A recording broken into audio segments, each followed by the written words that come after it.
다 같이 사도신경으로 우리의 신앙을 하나님께 고백하겠습니다. 나는 전능하신 아버지 하나님, 천지의 창조주를 믿습니다. 나는 그의 유일하신 아들, 우리 주 예수 그리스도를 믿습니다. 그는 성령으로 잉태되어 동정녀 마리아에게서 나시고 본디오 빌라도에게 고난을 받아 십자가에 못 박혀 죽으시고 장사된 지 사흘 만에 죽은 자 가운데서 다시 살아나셨으며 하늘에 오르시어 전능하신 아버지 하나님 우편에 앉아 계시다가 거기로부터 살아있는 자와 죽은 자를 심판하러 오십니다. 나는 성령을 믿으며 거룩한 공교회와 성도의 교제와 죄를 용서받는 것과 몸의 부활과 영생을 믿습니다. 아멘. 찬송가 285장 주의 말씀 받은 그날 우리 다 같이 찬송하겠습니다. 주의 말씀 받은 그날 참 기쁘고 복되도다. 이 기쁜 맘 못 이겨서 온 세상에 전하노라. 기쁜 날 주 나의 죄 다 씻은 날 늘 깨어서 기도하고 늘 기쁘게 살아가리.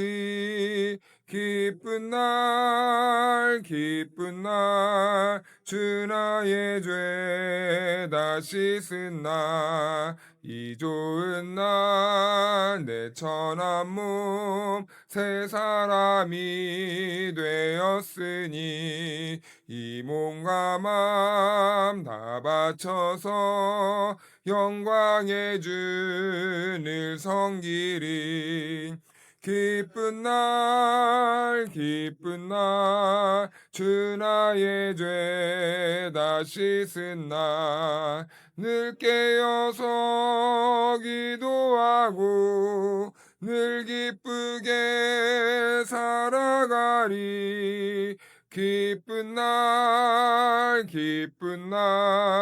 주 나의 죄 다 씻은 날 새 사람 된 그날부터 평안한 맘 늘 있어서 이 복된 말 전하는 일 나의 본분 삼았도다. 기쁜 날 주 나의 죄 다 씻은 날 늘 깨어서 기도하고 늘 기쁘게 살아가리. 기쁜 날 주 나의 죄 다 씻은 날 아멘. 오늘 이 새벽 우리에게 주신 하나님의 말씀은 열왕기상 15장 16절에서 24절 말씀까지입니다. 아사와 이스라엘의 왕 바하사 사이에 일생 동안 전쟁이 있으니라.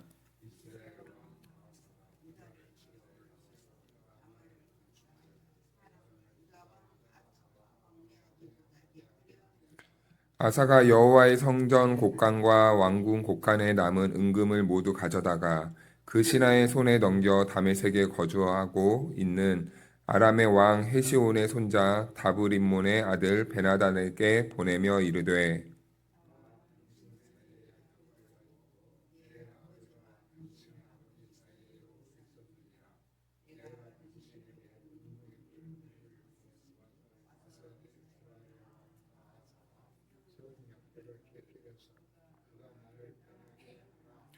베나닷이 아사 왕의 말을 듣고 그의 군대 지휘관들을 보내 이스라엘 성읍들을 치되 이온과 단과 아벨 벳마가와 긴네렛 온 땅과 납달리 온 땅을 쳤더니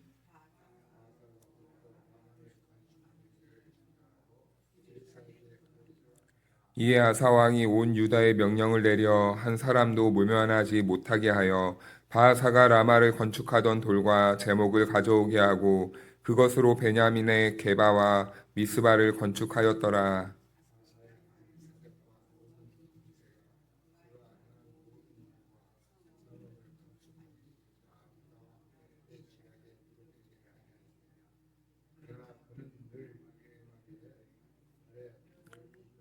함께 읽겠습니다. 아사가 그의 조상과 함께 자매 그의 조상들과 함께 그의 조상 다윗의 성읍에 장사되고 그의 아들 여호사밧이 대신하여 왕이 되니라. 아멘. 할렐루야. 하나님의 은혜와 평강이 우리 모두에게 함께하기를 축복합니다. 네, 오늘 말씀을 보면서 한 영화의 대사가 떠올랐습니다. 끝날 때까지 끝난 게 아니다. 한 범죄자가 공소시효가 이제 곧 끝날 것을 앞두고 이제 형사와 추격전을 벌이고 있는데 이제 몇 분만 있으면 이제 다 끝납니다. 이제 범죄자는 이제 범죄가 사라지게 되는 거예요. 근데 형사가 그 범죄자와 실랑이하는 끝에 아직 끝나지 않았어. 끝날 때까지 끝난 게 아니야. 이런 대사를 남깁니다. 그러다가 결국 이 범죄자가 잡혀 들어가는 모습을 보게 되는데요. 우리의 인생도 그런 것 같습니다. 끝날 때까지 끝난 게 아니다. 지금 현재 우리의 인생이 조금 못나 보이고 안 되는 것처럼 보여도 하나님 앞에 설 때까지 우리 인생은 한 치 앞도 모르는 것이 우리의 인생이고 또 지금 우리가 잘 나가는 것처럼 보이고 잘 되고 건강한 것처럼 보여도 또 우리의 인생이 끝날 때까지 하나님 앞에 설 때까지 다 끝난 게 아니다라는 거예요. 그런데 오늘 본문 말씀을 보니까요. 아사왕이 꼭 그런 모습을 보여주는 것 같습니다. 아사왕은 우리가 어저께 보았을 때 참 잘한 왕이었어요. 얼마나 잘했냐면요. 이 열왕기서를 쓴 기자가 조금 약간 흥분한 듯한 이런 얼굴 표정으로 이 아사왕 다윗과 같이 잘했다. 이 사람 이 개혁을 시도했는데 이 자기 이 태후의 그 이스라엘 남유다를 꽉 이렇게 움켜잡고 있던 그 우상과 같은 존재, 그 태후까지 패해버리고 그리고 모든 신상들을 다 깨부쉈던 정말 이 개혁을 잘한 왕이었다라고 이렇게 평가를 합니다. 그런데 오늘 본문의 분위기는 조금 달라져요.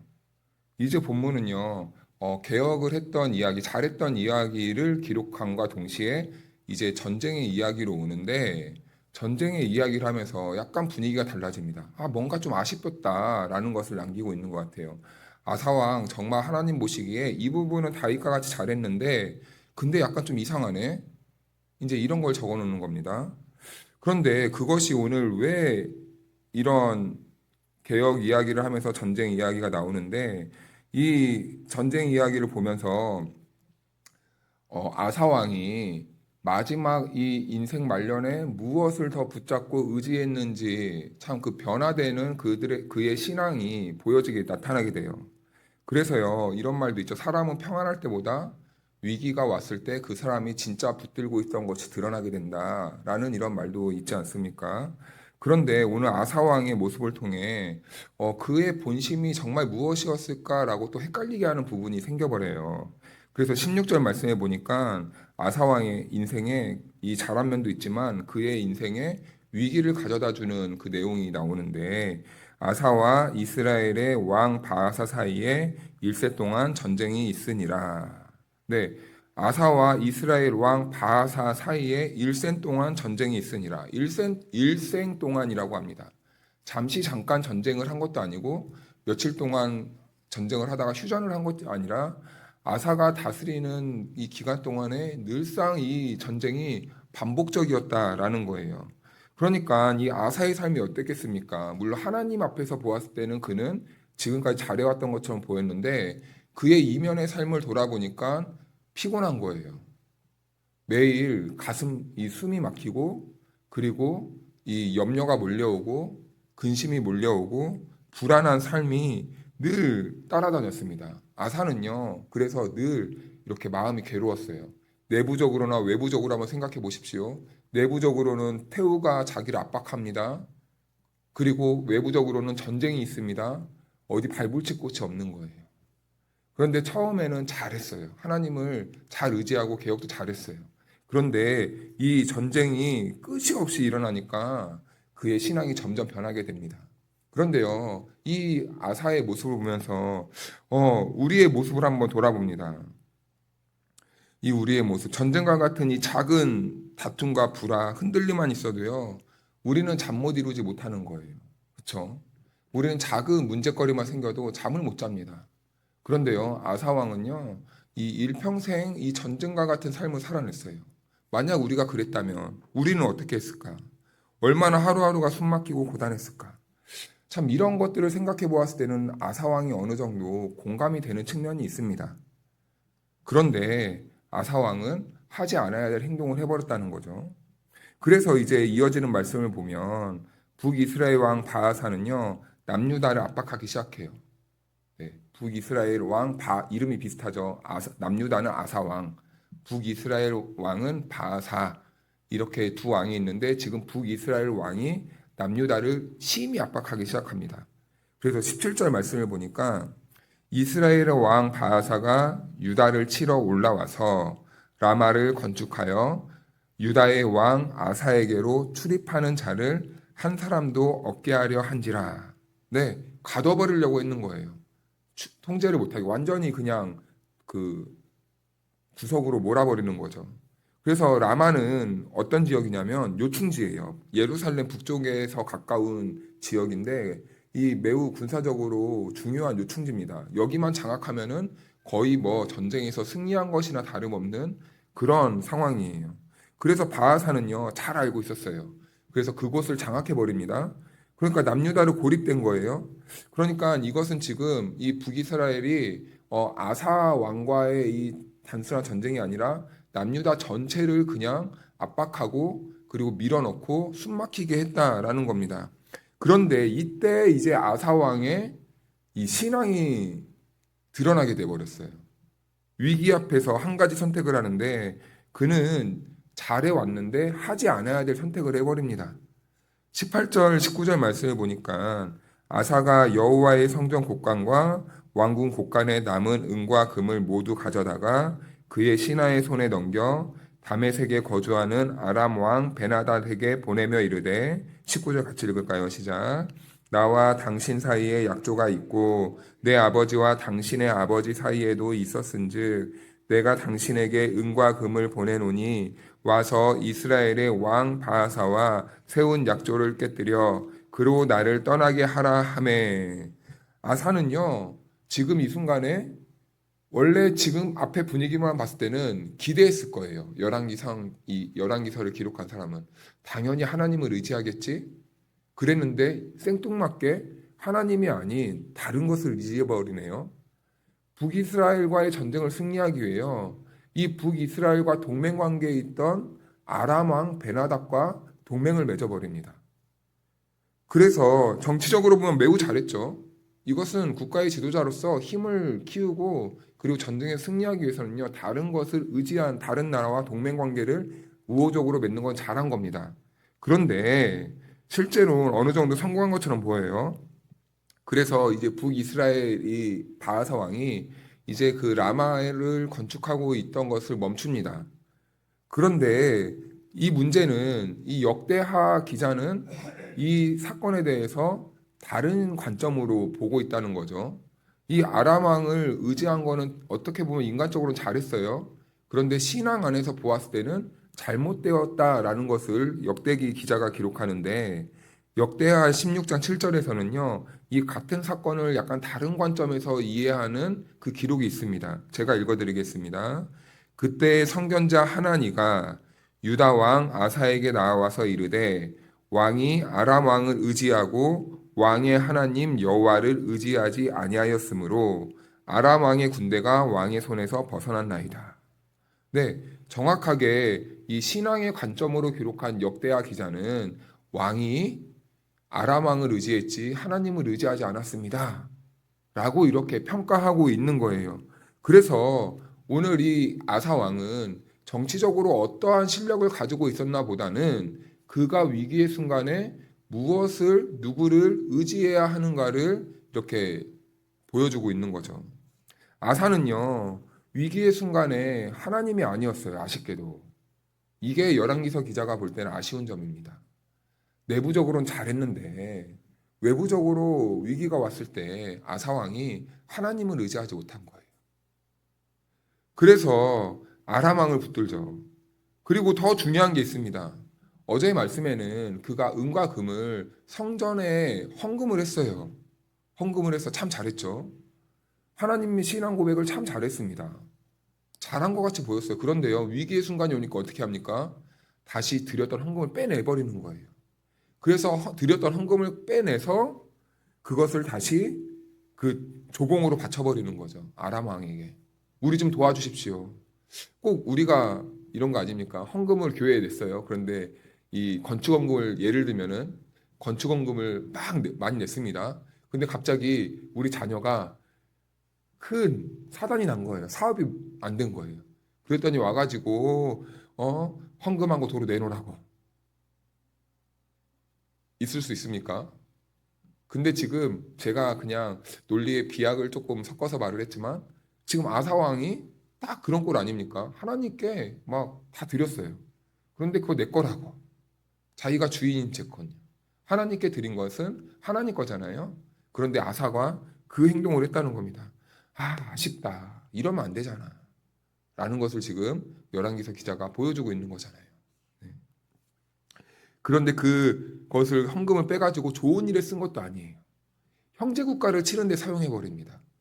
아람 이 아람 나라는 북이스라엘과 그 동맹 관계에 있었어요. 그런데 지금 남과 북이 아람을 사이에 두고 지금 꼭 이렇게 줄다리기라도 하듯이 뭐 아람 입장에서는 돈 준다는데 뭐 마다할 일이 있나요? 자기네들은 이익인데 그러니까 이리 갔다 저리 갔다 그냥 실속만 챙기는 그러니까 남과 북은 아람 좋은 일만 시키고 있는 거죠. 그런데 하나님을 의지해야 합니다라는 것을 꼭 보여주고 싶듯이 그러한 모습들을 기록하고 있습니다.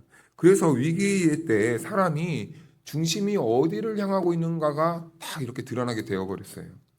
그렇다면 하나님은 왜 이렇게 이스라엘에게 남유다에게 전쟁을 계속 이렇게 허용하셨을까요? 우리가 생각할 때는 하나님의 백성들은 평안만 누리면 좋을 것 같은데 왜 이렇게 전쟁을 하나님께서 허용하셨는가라는 문제입니다.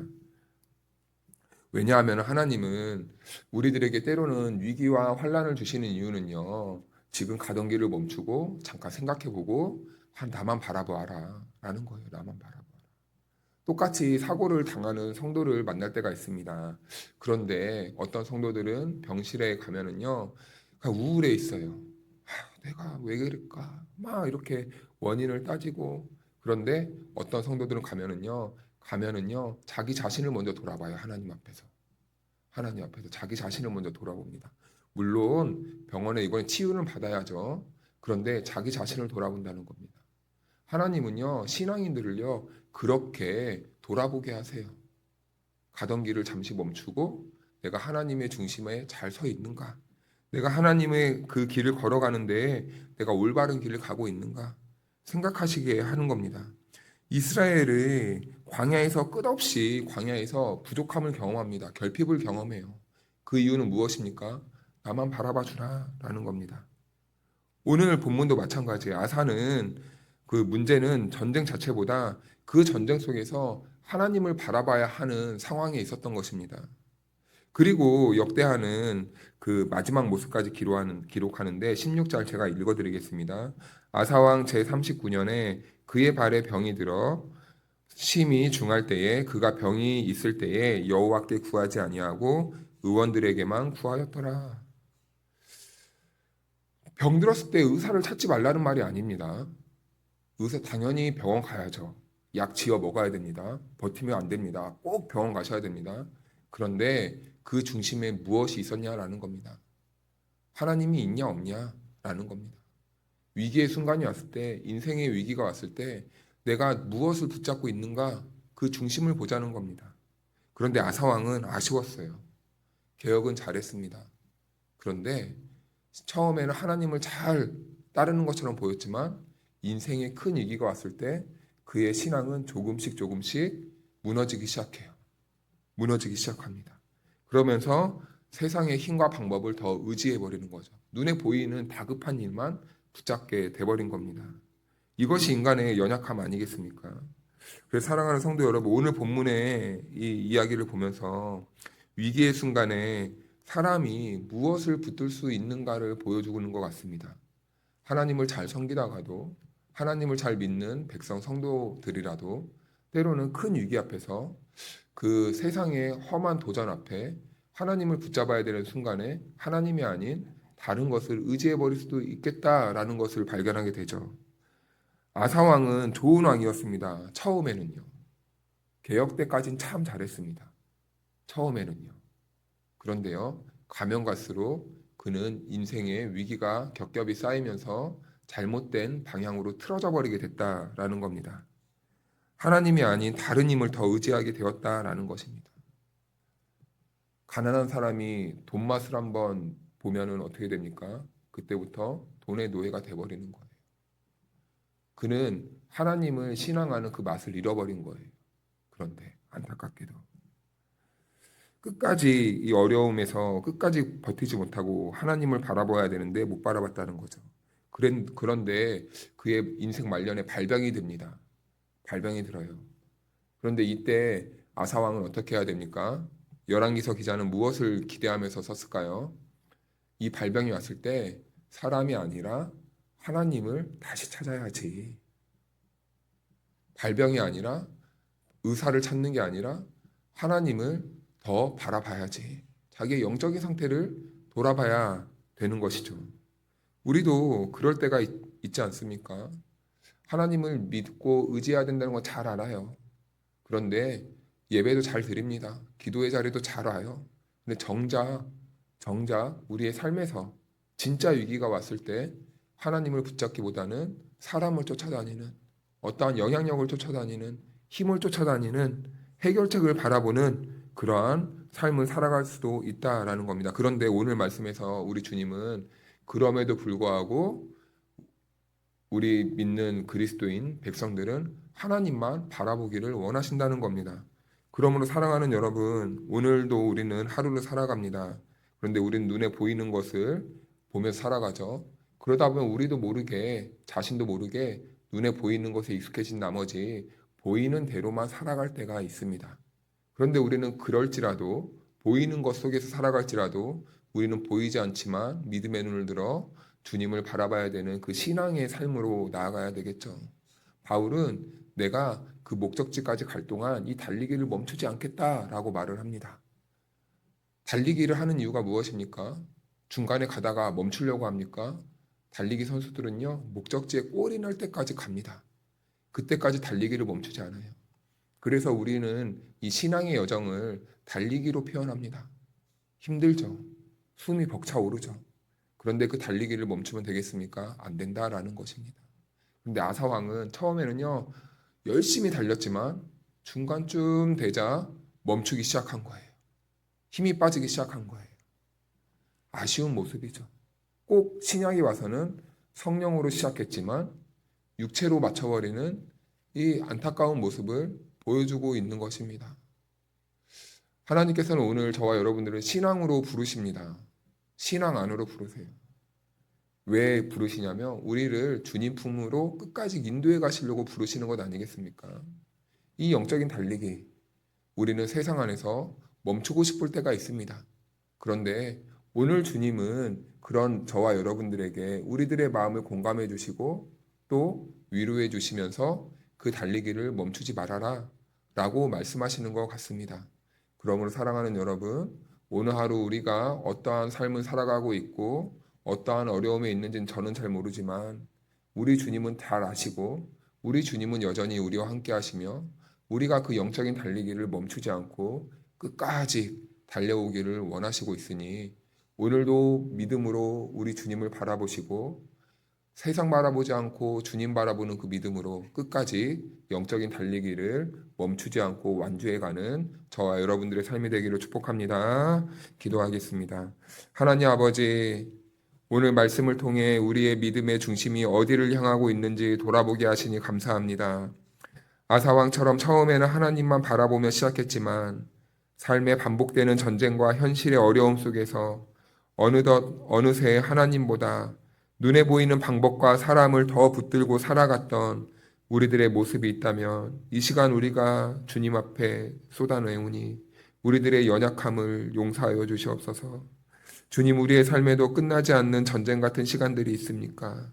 가정의 문제와 관계의 갈등과 경제의 무게와 미래에 대한 두려움 속에서 하나님의 마음이 쉽게 지치고 흔들릴 때가 많습니다. 그럴 때마다 세상의 방법보다 먼저 하나님께 무릎을 꿇게 하시고 사람보다 하나님을 더 의지하는 믿음을 허락하여 주시옵소서. 하나님, 지쳐있는 성도들 있습니까?